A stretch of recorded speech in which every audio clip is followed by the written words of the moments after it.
Welcome into the LSU Sports Insider podcast. Today is Monday, November the 4th, and I'm Zach Ewing with Wilson Alexander and Scott Rabalais. It's LSU Alabama week. It's like the first week of every even year in November. We have this big event that decides futures, and of course we're talking about LSU Alabama, not anything else going on this week in our country. I don't know that anything else is relevant this week. Because we live in a vacuum where the only thing that matters is college football. That's right. And so we're going to have kind of a double show for you on LSU Alabama. Today, we're focusing in on 8 matchups that these guys picked out on the field that will decide this game, one way or the other. And so we're going to go through each one of those. And then on Thursday, we'll have kind of our official preview prediction show, and that'll lead us into game week, guys. So I want to let you know first that the LSU Sports Insider is brought to you by Waste Pro. Tiger fans, if you're planning a tailgate or event, keep your guests comfortable with portable toilets from Waste Pro. Call 225-744-6400 and mention the LSU Sports Insider for a special offer. First of all, guys, just to kind of recap LSU's bye week. Another crazy week in the SEC. Texas A&M beat LSU 2 weeks ago. They're the only undefeated team left in the SEC. Then they go to South Carolina and get housed by the Gamecocks. Vanderbilt wins again, which maybe that's not a huge surprise. They're playing Auburn, who can't seem to beat anybody. But, I don't know how to make heads or tails of this conference. It's funny because usually you go through a season, you try to find something that's real, tangible to hold on to. Okay, this team is going to be good, and they're turning a corner, and you can rely on them to be good the rest of the season. And it's week after week, nothing is tangible. You can't really. Everything's sort of slippery this season, where you feel like you have a team pegged and you understand how it works and what they do well, and then week after week, that's just everybody's kind of inconsistent because everybody's flawed, and so it makes for a lot of carnage, a lot of chaos, which is fun. This last month of the season is going to be pretty wild. I mean, there's a lot of teams in the SEC that still are going to play each other. Tennessee, Georgia in a couple of weeks. Ole Miss hosts Georgia this weekend. You've got Texas A&M. Obviously, LSU, Alabama this Saturday night. So many games over the next month that are going to decide this SEC race. Because right now you've got 5 teams with 1 conference loss, and this could go in a lot of different directions. Even though you think one team might be better than another, I don't know. I'm not buying at anything at this point of the year because nobody has shown that they're really heads and shoulders above everybody else. Yeah, even the teams that we are pretty sure are the best teams in the conference. Texas has to escape at Vanderbilt. Georgia plays Florida, and Florida's down to their 3rd-string quarterback, and it's still a game into the 4th quarter. These things just wouldn't have happened in pretty much any other year. It's one of those years. It reminds you a little of 2007 when LSU won the national championship with 2 losses, and just about everyone had 2 losses, and it was a free for all in the conference and nationally. And like Wilson said, everyone's flawed. The whole country. You look at a team like Oregon, who's number 1, and they're unanimous number 1 in the AP poll. But I think they won by 1 over Ohio State. No one thinks that they can't be beaten. It's just not a year where there's anyone out there that just seems to have pulled away from the pack, and the SEC is certainly typical of that. 5 teams atop the conference, as Wilson said, 4 more teams with 2 losses. That includes Alabama. So there's still basically half this now 16-team conference that has a chance. And I think the new structure of the SEC kind of plays into this feeling of you can't quite get a grasp of what's going on. In the past, you at least you could say this team's leading the East and this team's leading the West. There are no more divisions anymore, as people most likely know by now. It's just 1 to 16, and now we're going to have it seems almost certain that we're going to have these tiebreakers come into play this season, this new set of tiebreakers to determine the teams that go to the SEC championship game that we've never seen before.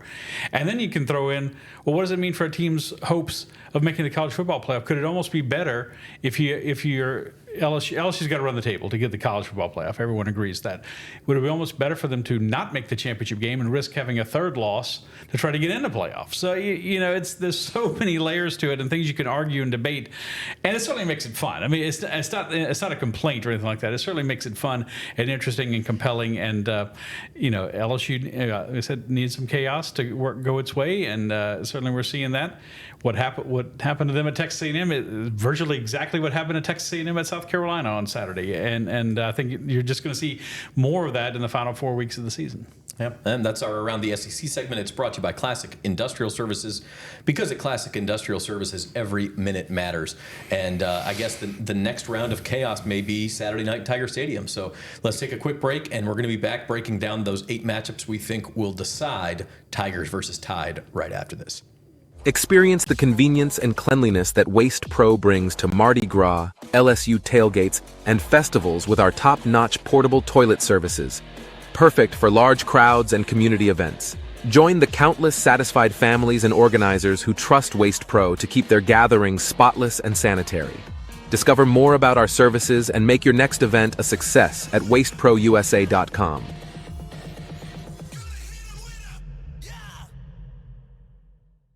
There's no better place to parlay than Caesars Sportsbook. Parlay Builder gives you all the game day action from all across the league. Multiple games, legs, and props, all in one spot. It's so quick and easy, you can keep your focus on the games and your nachos. Or if you're focusing on one game, remember, you can place your same game parlays live during the action. Caesars Sportsbook, the only sportsbook app with Caesars rewards.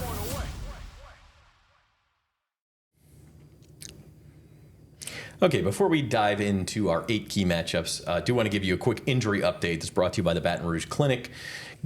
Brian Kelly spoke today. Wilson, he said Garrett Dellinger, LSU starting left guard, actually ended up needing surgery. He left that game against A&M. He will not be playing at least this weekend and possibly further. Yeah, Garrett Dellinger had tightrope surgery, and a term that's become more common, I think, that fans maybe have heard before. This is what Tua Tagovailoa underwent back in the 2018 season. He missed 28 days before he was able to come back. Brock Bowers, Georgia tight end last year, had the tightrope surgery. He missed only 26 days, which was remarkable, and was able to return last year for the Bulldogs. A more recent example, Tate Ratledge, Georgia's All-American guard, same position here as Garrett Dellinger. He missed 4 games, really over a month of the season, before he was able to return from this surgery. So all to say that timelines on this can vary.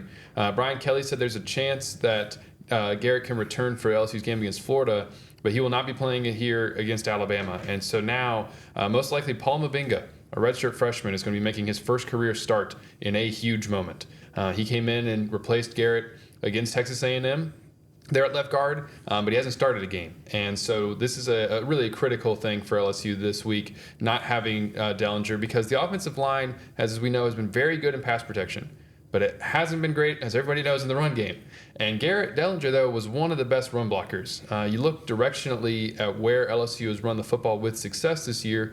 According to Pro Football Focus, it's been to the left side of the offensive line. When it runs behind Will Campbell and Garrett Dellinger, it's actually run the ball fairly well.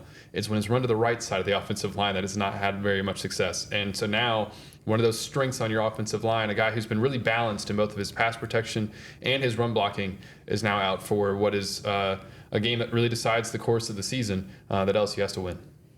Yeah, I mean, the stakes of this one are huge, and that's just another kind of obstacle LSU is going to have to overcome on this offensive line that's been, I know, the subject of a lot of discussion, Rab. Let's say they've not lived up to expectations, this offensive line. I mean, they pass blocked pretty well. Yes, they gave up a couple of sacks against Texas A&M, but it's only 4 sacks on the season for Garrett Nussmeier, for the LSU quarterbacks. But they haven't run blocked very well. LSU's only averaging about 115 yards a game rushing. Take away the sacks, and they only had like less than 3 yards per carry against Texas A&M. It's just not cutting it, and to lose a guy who is one of your best run blockers, as Wilson said, is another a check mark against LSU's offense in this critical game. That said, if I don't want to say it's a silver lining to an injury, but that said, if you're losing him, he's one of your best run blockers, maybe it's going to influence Joe Sloan to be a little more creative with his run calling, or they seem like they go up the middle way too much to me, just kind of run between the tackles way too much. It doesn't seem very very inventive or very very clever or very creative, Dynamic, and maybe they're going to have to do some more things. They will, but. Brian Kelly tried to put as good a spin on it as he possibly could. He said Babenga is a quick steady. He knows the offense well and everything, but still you're talking about putting an inexperienced player out there against a high quality SEC defensive front. And like Alabama, conversely, has not defended the run very well either at times this year. They're giving up more yards per game rushing than LSU is, about 145 yards per game. So this is something that might not be the worst injury LSU could have, but it certainly doesn't help. And they've had guys step up and play pretty well this year in places of injured players. So we'll see if they can continue to do the same.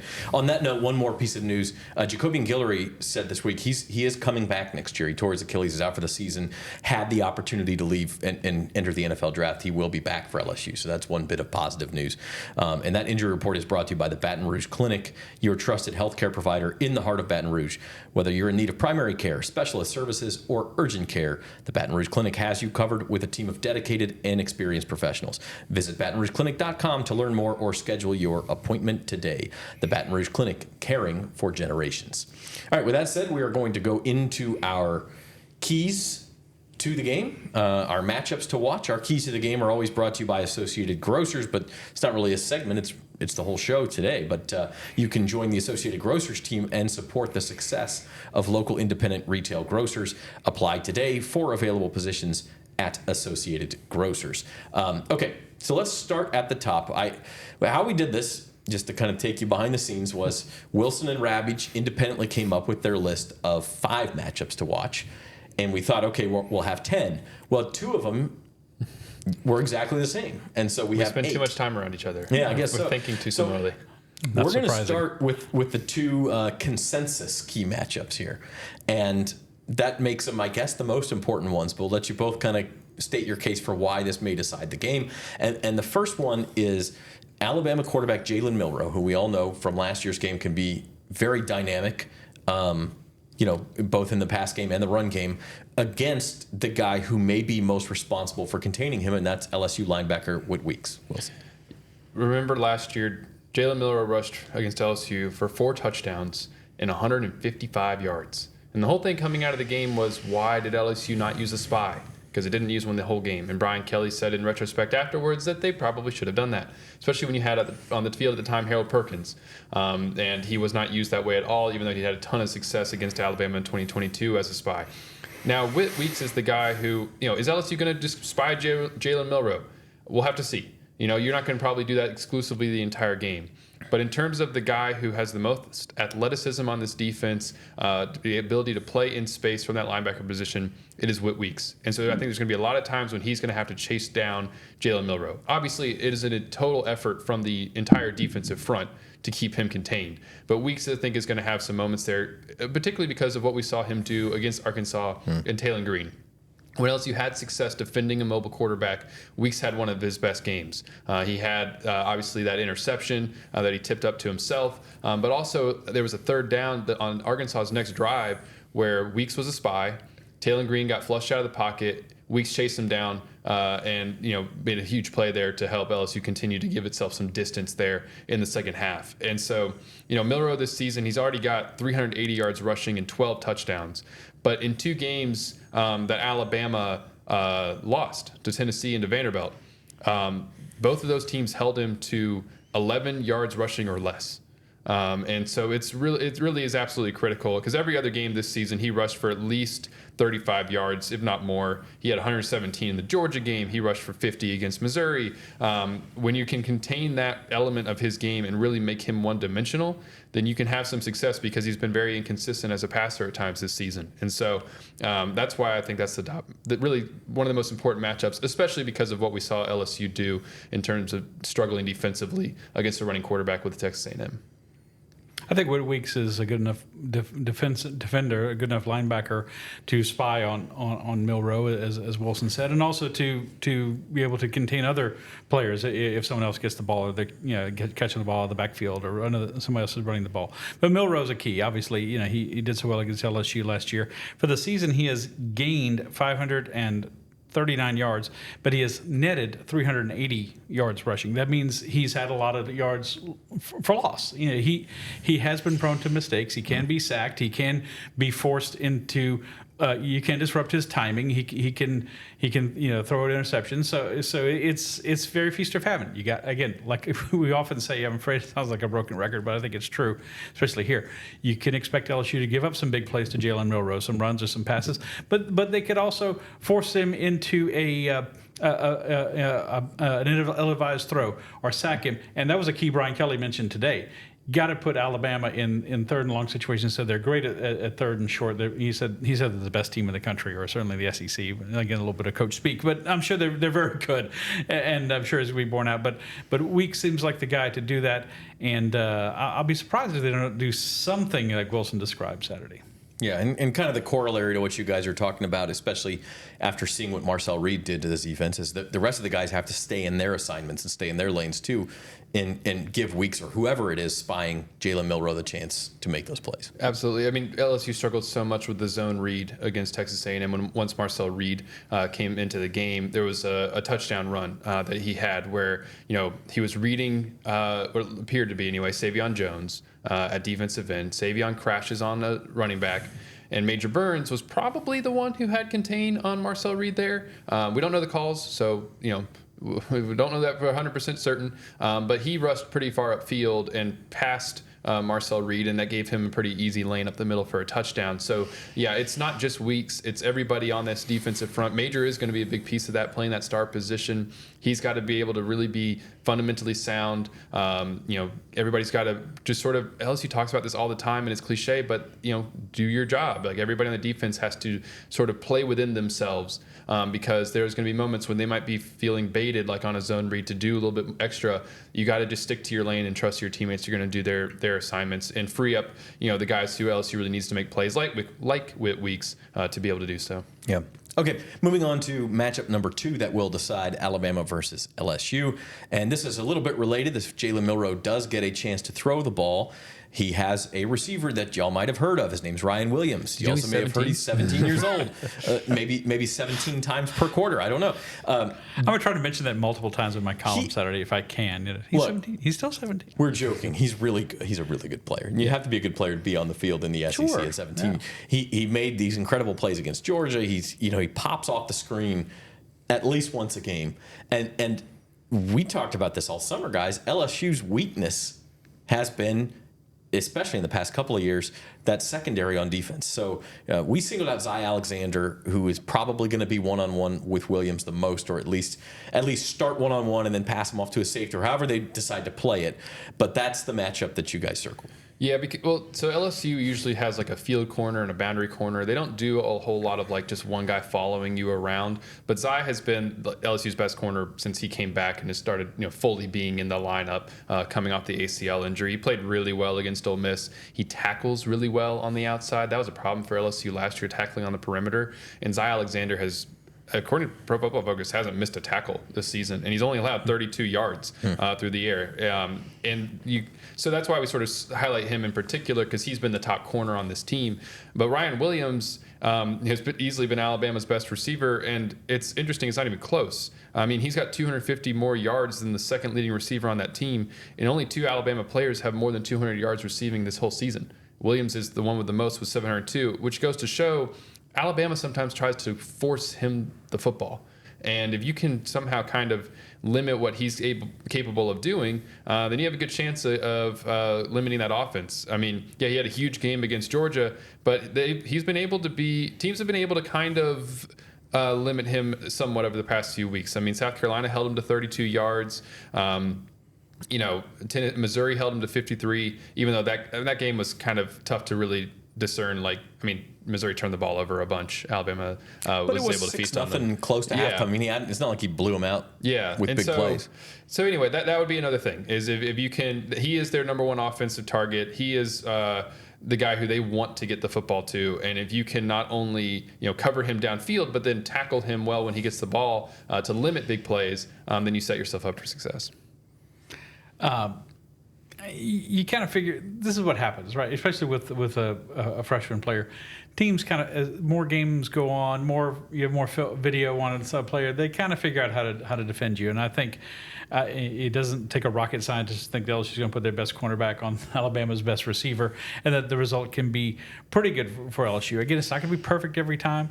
Yeah, you got to expect a guy like that is going to break out and make some catches, make some plays, but it's just limiting the big plays. That's been the MO of LSU's defense all year, right? And they've gotten better at it. Now they kind of seem like they regressed a little bit against Marcel Reed in the last quarter and a half against Texas A&M, but overall they've gotten a lot better, and their coverage has gotten a lot tighter. A lot of pass breakups and pass deflections and being right on the receiver. And I give Alexander a good shot to be that guy on Saturday, and it's certainly one of the more intriguing matchups of the entire game.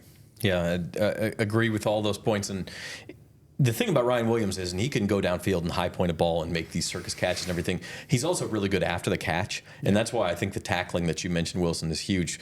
If he catches a pass for 17 yards, let it be 17 yards. Don't let it turn into this huge play. Yeah, don't make it 40. Yeah, exactly. Today's episode of LSU Sports Insider is brought to you by Classic Industrial Services, proudly serving Louisiana and the entire United States with metal siding and roofing, steam and electric tracing systems, industrial and commercial coatings, and much more. From large capital projects to commercial projects or your smaller quick response needs, Classic Industrial is your go-to for quality and safety. They're not just about business, they're a proud community partner, supporting local initiatives and helping build a stronger Baton Rouge. Because at Classic Industrial Services, every minute matters. Okay, matchup number 3 that will decide LSU versus Alabama. Wilson, this one was yours, and we talked about it a little bit with the injury to Garrett Dellinger, but LSU's O-line against Alabama's defensive line. Got to protect the quarterback, got to find some running lanes. Absolutely. Yeah, I mean, I won't kind of go over all the Dellinger stuff again. I mostly put it down there, I think, in large part because of Dellinger. And, Paul Mavinga's really got to step up in this game. DJ Chester needs to play well, like you said, especially if LSU continues to kind of do some of these inside zone read principles in the run game. The offensive line has to be able to win at the point of attack to get that kind of stuff going. And we thought we saw some improvement against Arkansas. LSU was running a lot of stretch plays in that game, and they went away from it against Texas A&M. So now whatever they do schematically in the run game, it really needs to start up front. Brian Kelly will tell you repeatedly over the past few weeks that the run game is an all-encompassing deal in terms of why LSU's had problems. I mean, the receivers got to block well on the edge, and so do the tight ends. And the quarterback, Garrett Nussmeier, has to sort of handle the run game better than he has in terms of sort of running into certain looks. But it still, in a lot of ways, starts up front. Alabama doesn't have necessarily the top defensive line that LSU has played this season. Texas, it's probably played 3 of the top 4 or 5 defensive lines in the SEC already in terms of South Carolina, Ole Miss, and Texas A&M. And Alabama is not up there necessarily with them this season. You're used to that from an Alabama team. I don't think they'd have those sort of game changers necessarily up front like they have in the past. Still solid players, but you don't have to deal with a Nick Scorton or Kyle Kennard rushing off the edge. And so that certainly, I think, helps LSU's chances. But either way, it's just you need the offensive line not only to win this game, but to get to where you eventually want to go. You need the offensive line to start to kind of take over games in a way that it necessarily hasn't, especially on the ground this season. So that's why it was mine. It's crazy. We're 2/3 of the way through the season. We're still not sure how good this offensive line is. And to make a college football playoff, they're going to have to show. It's just imbalanced. I mean, they've been great in pass protection. 4 sacks allowed. Also, Garrett Nussmeier has been really good at evading pressure when it's been there, because he has been pressured more than I think you would realize statistically looking at it. But they just have not been very good in the run game, especially on the right side of the offensive line. It just hasn't been what it needs to be. Well, speaking of the run game, moving on to our 4th key of the game, and Rab, this was yours. Caden Durham and or Josh Williams against the Alabama linebacking core. Make some plays when you do get out into space, when you do have an opportunity. Yeah, as Wilson said, a point Brian Kelly made in his Monday press conference was that it's not just on the offensive line, and he's trying to take some heat off his offensive line, which has gotten more criticism than maybe since the defense has improved, maybe any other area of the team. But they've got to make the most of the holes they do get. They've got to pick the right holes. I think Caden Durham has been really good at that. Very patient runner. Josh Williams is a good solid runner. Doesn't have the same explosiveness. LSU overall as a team is averaging 4.2 yards per carry this season. Look, if they can average 4 yards per carry in this game, I think that goes a long way. Alabama's giving up 3.67 yards per carry, but allows more yards per game rushing than LSU does, 144.5 to 130.8, which is a little surprising. So neither one is great, but it's a little better. To Wilson's point, they can be exploited a little bit if you can do it. But it's got to be better than 28 net yards rushing as you had against Texas A&M. 40 yards rushing when you take out the 2 times Nussmeier got sacked. So that's not going to cut it. They didn't cut it against Texas A&M. It's not going to cut it against Alabama. So I'm kind of the opinion, or growing to be of the opinion, that it doesn't always have to be a run. It can be a short pass. I think LSU has, they use the short pass in place of a run sometimes because Nussmeier's not going to run very much. Again, he could run, and that could help things out a lot for LSU. We saw him try to sneak the ball against A&M successfully, I believe, and but taking off and running once in a while would help Durham and Williams tremendously, and so I think it's another thing on Garrett's plate. Now there's a lot on his shoulders, and maybe he's being called on to do too much, but just a couple of runs to make the defense second get just a little bit. A moment's hesitation can do so much for you in the running game, and that would be a key here today. To Rab's point, just real quick, when they're not pulling on the zone read like ever, the edge rushers can just crash. You have to expect when you can just cancel out certain things. They don't have to worry about it at all. And even if he just did it like 3 times, it would be enough, I think, in this game to keep Alabama guessing. So, all right, 4 keys down, 4 to go. Key matchups that will decide the Tigers versus the Crimson Tide this weekend. Let's take our second and final break here on the LSU Sports Insider podcast, and we will get to the other 4 right after this. You know how far I've gone, now I'm home again. I'm feeling more alive these days than I've ever been. At the Baton Rouge Clinic, our sole focus is to provide exceptional health care for your entire family so that you can get back to doing what you love most. We are caring for generations. You gave me love, gave me love.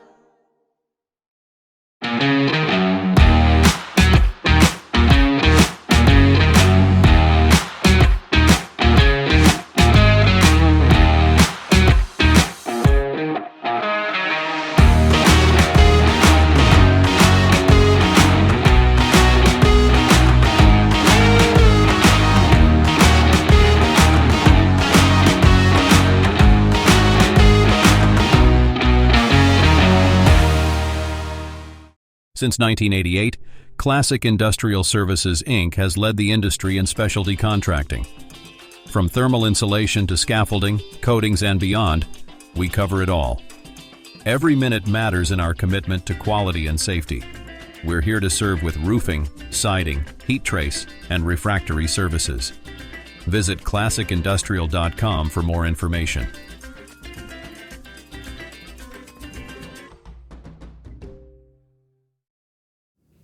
All right, we're going through our 8 key matchups that will decide LSU versus Alabama here on the LSU Sports Insider podcast.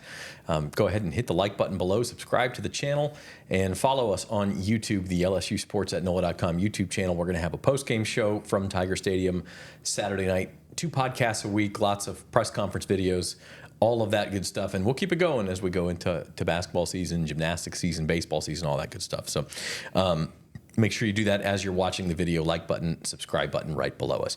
Okay, guys, moving on to matchup number 5 and 6. They're kind of a package deal here. Yeah. Wilson, you came up with the LSU receivers versus the Alabama secondary. That's number 5, so we'll start there. These guys, they've kind of had Kyron Lacey's been there the whole season. Aaron Anderson's been there the whole season. Can they get contributions from somebody else? Can those guys have a big game? That's your key. Yeah, I want to see LSU get some separation on the outside, and Obviously, it's going to be hard at times. It's an SEC defensive backfield. Like Garrett Nussmeier is going to have to make throws into tight windows. But I just want to see LSU's wide receivers sort of win those individual matchups. I mean, when teams have had success, a lot of success against Alabama defensively this year, the quarterbacks have played well. They've been able to be productive in the passing game, with the exception of Tennessee. Nico wasn't very productive in that game, and Tennessee still won because they outgained Alabama on the ground by over 100 yards. So that was the big key there. But like Diego Pavia had a lot of success throwing the ball. He was really efficient, and so is Lenora Sellers. And I think that's a kind of a key. LSU's passing game has not been efficient this year necessarily, like on a down-to-down basis. But they really kind of need to be, I think, in this game to stay ahead of the chains, to keep things on track so you're not trying to have to play hero ball sometimes. That would help, I think, LSU in a big way. And Alabama defensively, they've been pretty solid. They've got some youth in the secondary, but Brian Kelly today highlighted Malachi Moore, their safety. And they're holding teams to 5.9 yards per attempt, which is really low, and also less than 200 yards passing per game. So I just want to see LSU's receivers, do everything they can to have a good game. And a guy included in that is Mason Taylor, the tight end. He's kind of faded the last few weeks, hasn't been as involved for some reason, even though he's one of the better players on this offense. And so LSU needs to get him the ball and do a good job of kind of having him as a big part of this offense too. So if this game goes the way a lot of LSU games have gone, they're going to have to rely on that passing game, right? We saw it against A&M. You are going to have to convert these 3rd and 6s, 3rd and 8s sometimes to keep the chains moving in key spots. And that kind of leads us to key number 6, and it's the other side of this coin where, the receivers need to get open and they need to do their part. So does Garrett Nussmeier. And he's done it really well at times this year. Then we saw other times, second half against Texas A&M specifically, where when Nuss is off his game, that's really difficult for the LSU offense. Rap. He's definitely one of the better quarterbacks in the SEC. I think there's a lot of them that are just kind of in that B+ range, and he's up there. But it's been kind of a disturbing trend. First 4 games, 2 interceptions. Last 4 games, 7 interceptions, including 3 against Texas A&M, when things just kind of unraveled. And you can certainly make the argument the running game wasn't helping him. Texas A&M threw some exotic looks at him and stuff like that, and he's trying to do it all in himself. Conversely, the Alabama secondary has 11 interceptions this year. So they had, I believe, 3 against Missouri, and they shut Missouri out in the last game. Of course, Brady Cook, their starter, got hurt in the first half, and they had to go to backups, and it didn't work out very well for Missouri, so they kind of played into Alabama's hands. But anyway, they're an opportunistic secondary, and Nussmeier has to do a better job of taking care of the ball. Sometimes, as Brian Kelly said, 0 can be a good option. Throw the ball away. Don't try to fit in there. His strength is his weakness in some ways. He thinks he can get a pass in anywhere. And sometimes that's great. You look at the touchdown pass he threw to Aaron Anderson at the end of regulation of the Ole Miss game. They had a great shot of it on television. He's covered when he lets go of the ball. Yeah. And the ball just gets past the fingertips of the Ole Miss safety to Anderson right at the goal. It was a tremendous throw. Yeah. But when it's 4th down with the game on the line, go ahead and take that chance. Yeah, that's right. Right. Don't do it when it's 2nd and 9 in the second quarter. Yeah, don't roll left and throw back a lobby pass back across the field, across your body like you did against Texas A&M. Especially on 3rd and 2. Yeah. Deep in your own territory. Punting the ball away there, thank you. But I forgot the exact circumstance. Punting the ball away there would have been okay for LSU. They're up 17-7. Yeah. Instead, it started that whole ball rolling downhill for LSU against Texas A&M. That play right there. So, and look, he hasn't started a whole lot of games, right? He's still a young quarterback in that regard. Once again, I'm reminded a little bit of Josh Burrow and Joe Burrow. Sorry, Joe Burrow in 2018. I'm reminded a little bit of Jaden Daniels in 2022. I think I know people have lauded his draft prospects, but I think he could come back and be brilliant next year. He's not brilliant all the time now, but he can be there, and he can learn, and I'm sure he will learn from these situations. And I don't know. I'm expecting to see a more judicious Garrett Nussmeier in this game than we saw in the Texas A&M game, or maybe even the Ole Miss game when he threw for less than 50%. Yeah, no, it's he's going to have to play well. going to have to play well. Tiger Fans Associated Grocers is hiring. Join a team committed to the success of independent retail grocers. Apply today at Associated Grocers and be part of something great. Last 2 matchups here. Number 7 going over to the other side of the ball one last time. Wilson, we get a little Braden versus Caden here. Braden Swinson, and they're even spelled the same. They got the D-Y-N. That's right. Braden Swinson versus Caden Proctor. Yeah, I picked Caden Proctor simply because it seems like he's been Alabama's best offensive tackle. He was a 5-star freshman. Briefly went to Iowa and then came back. That guy, for people who are trying to understand who we're talking about. Braden Swinson, he's got 10.5 tackles for loss this year. He's LSU's sack leader as well. He's been playing really high-level football and makes a lot happen on this defensive front. And it's just, again, one of those situations where LSU needs to be able to get after Jalen Milroe, needs to be able to create pressure. That's why this defense can be successful, is because they're good at getting after the quarterback. And Swinson is oftentimes sort of the engine for that, with his ability to rush off the edge. Kind of like what you were saying earlier about how LSU needs to avoid getting into those 3rd and short situations. So you got to get some pressure on him on 1st and 2nd down, get them into 3rd and long, because especially on 3rd and long, that's when you can really send your blitzes that Blake Baker likes to dial up, and Braden Swinson can do some good things. And so, Caden Proctor has been solid this year from what I can tell, and so that should be a fun matchup to watch there on Saturday, and one that Braden Swinson, I think, really just needs to try to get the better of more times than not, because that could do a lot for LSU defensively and help just contain everything that Jalen Milroe is able to do, especially if when he's on. He hasn't always been on this year, but when he is, then Alabama could be pretty good. And then that ties into forcing him into mistakes, like we talked about exactly. earlier. It's really just about, Braden Swinson is this team's best pass rusher, and he needs to have a good game. Do you think he's been as effective the last couple of games as he was? Yeah, I still think that obviously statistically it's not showing up. He's not like recording multiple sacks a game anymore, and that kind of thing. But I still think he's been really effective. He's been doing stuff that sets up other guys on the team. Yeah. And that makes a big difference. And against a mobile quarterback, that's how it works. You force him one direction, somebody else gets him. I mean, that's how it has to work. So, okay, key number 8, our last one, and I'm glad you included this one, Rab, because games can turn on special teams. But it's LSU special teams against Alabama special teams. I'm not sure which direction you're going with this, but it could either just I'll just set this up by saying this. I've been thinking about the Saints all day because Dennis Allen got fired. We've got 20 stories up on the website. The Saints lost that game in Carolina yesterday with like a 200-yard advantage and the turnover battle advantage. Well, how does that happen? It happens because of penalties, one, but also special teams. Carolina won the field position battle by like an average of 20 yards per drive because they just punted the ball better. I mean, that sort of thing. Wow. So it could be field position. It can also be mistakes. And so I don't know which direction you were going with it, but it's going to be a factor in a close game. Well, I don't know either. It's a little bit like the presidential election. It's all within the margin of error, and certainly, but you certainly feel like this is a game that could come down to a kick one way or another. Overall this season, Damian Ramos has been very good, 13 of 17 in field goals. Hasn't made anything longer than 48 yards, but then it just they hit the iceberg. Against Texas A&M, it just bad kick, bad hold. Early snap, it just all unraveled. And Brian Kelly said, we're not going to make those mistakes anymore. It's going to get fixed.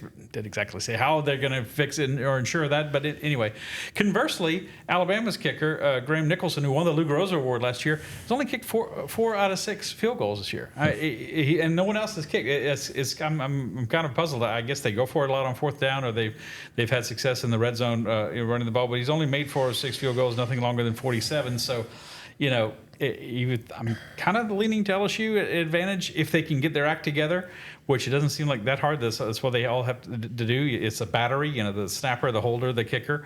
Well, Brian Kelly just told him on the sideline, you better get your act together. Yeah. Real quick, just to answer Rab's question. No, Alabama's only gone for it on 4th down 7 times. It's strange that they only have 6 field goal attempts in 8 games. Now, on the punting, big advantage for Alabama. James Burnip averages 46.4 yards on 37 punts. 15 punts of 50 yards or more, 13 times inside the 20, only 3 touchbacks. LSU's punters, Peyton Todd and Blake Oschendorf, 38.7 yard average, no touchbacks, but only 3 punts inside the 20, and none over 50 yards. So talking about field position could be an important factor with the punting. The Alabama would definitely appear to have a big advantage in a chance to flip the field on LSU with a punt. A punt's not a bad thing to have to do in this game. I don't think it's going to be a 52-49 kind of football game, but it could be important. And LSU's punters have not been as bad as I thought they might be this year, but they haven't been great. Certainly not as good as Burnip, but this is an area of the game that could end up deciding it when it's a close game, 2.5-point spread. Certainly looks like it's something that could come down to a kick or a field goal. Yeah, in a game this close, those hidden yards, man, and making field goals and getting points, crucial. So that's our 8 keys. Let us know in the comments what you think the key to this game is. Which one of our 8 do you think is the most important one, or do you have another one that will decide LSU versus Alabama? Let us know in the comments below on our YouTube page. Going to wrap things up today with a couple of quick notes. One is our Star Player segment, which is proudly sponsored by Waste Pro. Ensure your tailgate or event is a hit with clean and convenient portable toilets from Waste Pro. Rent yours today. And since LSU didn't have a game Saturday night, we went to Sunday, and I went with Jaden Daniels because you can't go wrong. First of all, let's just kind of give him credit for the half a season he's had in Washington so far.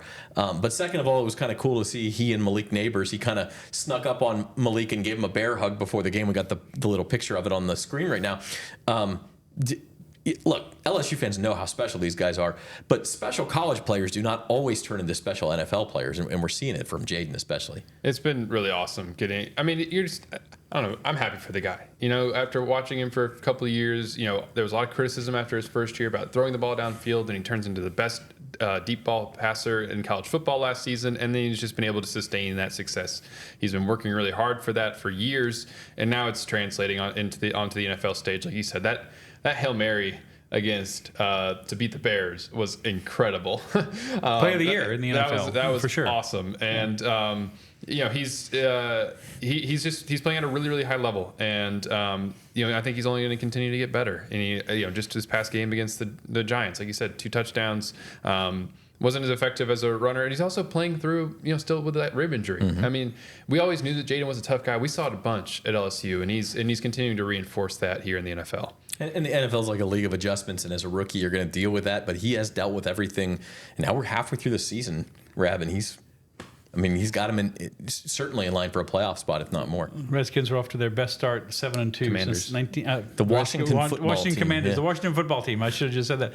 Washington is off to its best start since they were the Redskins in 1996. So that's where I was going with that thought, actually. But yeah, I kind of worried about Jaden and his durability in the NFL. And I said, man, they're going to just break him in half. But he has been a tough player. Obviously, he can't run as much as he did in college. But his passing acumen worked very well in their offense. Cliff Kingsbury is the offensive coordinator in Washington, and it's just all worked. And have they kind of surprised people a little bit? Are they working with a schedule that's not the toughest in the NFL? Yeah, but boy, it's going to be very interesting, assuming he's healthy when they come to New Orleans in mid-December. And how many people are going to be wearing bags in their heads? How many people are going to be wearing Jaden Daniels jerseys, LSU or Commanders jerseys in the stands? It's going to be very interesting and see how many people pull for him. It might be a little bit of a point. He's getting these huge roars. I know when they do Tigers in the NFL, they put him up on the video screens in Tiger Stadium. He's getting the Joe Burrow-like roar now. It'll be very interesting if the Saints continue to struggle as they have. Are Saints fans even going to want to see them, or a lot of Louisiana football fans, I should say, want to see the Saints ruin his season? I think everybody's pulling for Jaden Daniels. I'm not sure you could ruin his season. Barring injury, like he's already exceeded expectations. And absolutely. One more note on that. That's going to bring us to the LSU Sports Insiders sports betting segment, proudly sponsored by the Queen of Baton Rouge. Experience the thrill of game day at 1717 Kitchen and Cocktails, your premier destination for elevated sports entertainment. And that is that Jaden Daniels is now. So we say like a 14-1 long shot. He is 1-14 to win Offensive Rookie of the Year in the NFL. It means you'd have to lay $14 to win $1 or whatever ratio that is. An extremely heavy favorite. And now he's like down to, I think, 12-1. He's like the 5th or 6th choice to win the NFL MVP, which is not often done by a rookie. I don't think it's been done by a rookie in a long, long time. I have to even look. So you're talking about an historic season for Jaden Daniels. And then also, while we're talking sports betting, guys, you mentioned the spread for Saturday night's game, Alabama by 2.5. I want to say that's less than it was 2 years ago when Alabama came in here. I don't remember exactly, but I think that was probably 4.5, 5. Okay, yeah, 4 or 4.5. Yeah, I thought.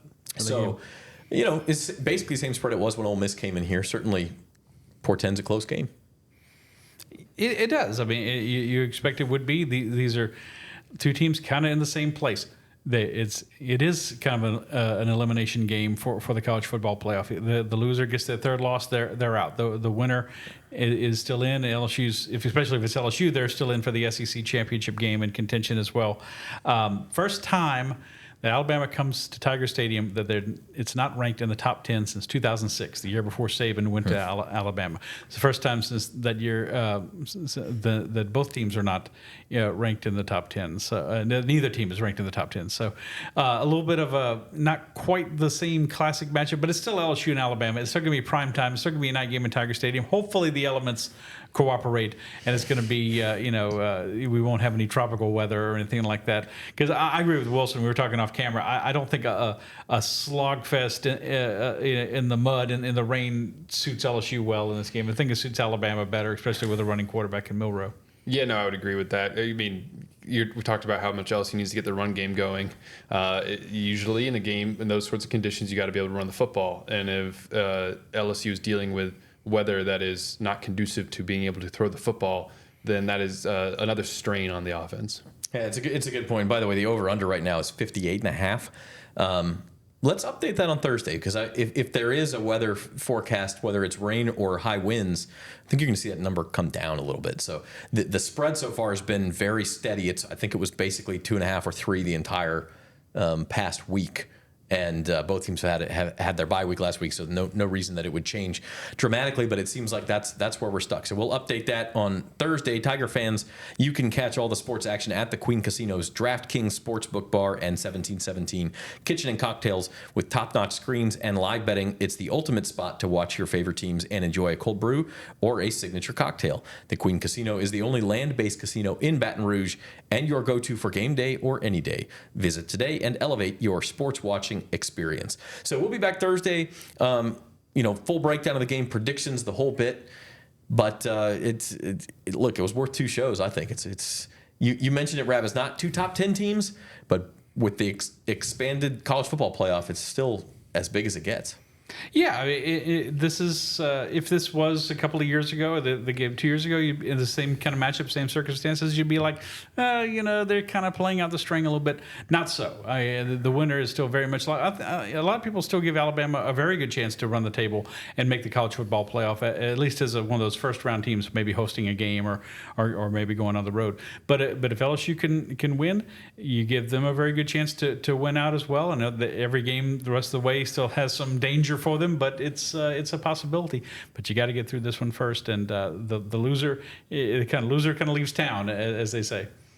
I do wonder, Wilson, you want to be in it, and you're going to feel a heck of a lot more interested in the last 3 weeks, whoever wins this game. But the other part of it is you get to say that you knocked your rival kind of out of the race. Yeah, it's interesting. We've talked coming to this season, how much are the regular season games still going to matter? When you can afford to lose 1 or 2 games and still play for a championship and make the playoff. And I think it goes to show, because I was skeptical of it. And I think it's sort of shown that, no, these games still, especially if you're beating a rival, that still feels really, really good. And in this case, like you said, even though, in the past, it would really take, beating undefeated Alabama to knock them out, well, now you can deal them their third loss and say, ha, you're done. So that would still have the same sort of sweet feeling for LSU fans if they can do that on Saturday night. Absolutely. Much more to come on Thursday's LSU Sports Insider podcast. Also much more from these guys at theadvocate.com/LSU. You can read all of their coverage leading up to game day. That's going to do it for today's show. Our thanks to our producer, Alex Lee. For Wilson Alexander and Scott Rabalais, I'm Zach Ewing. Thanks for watching.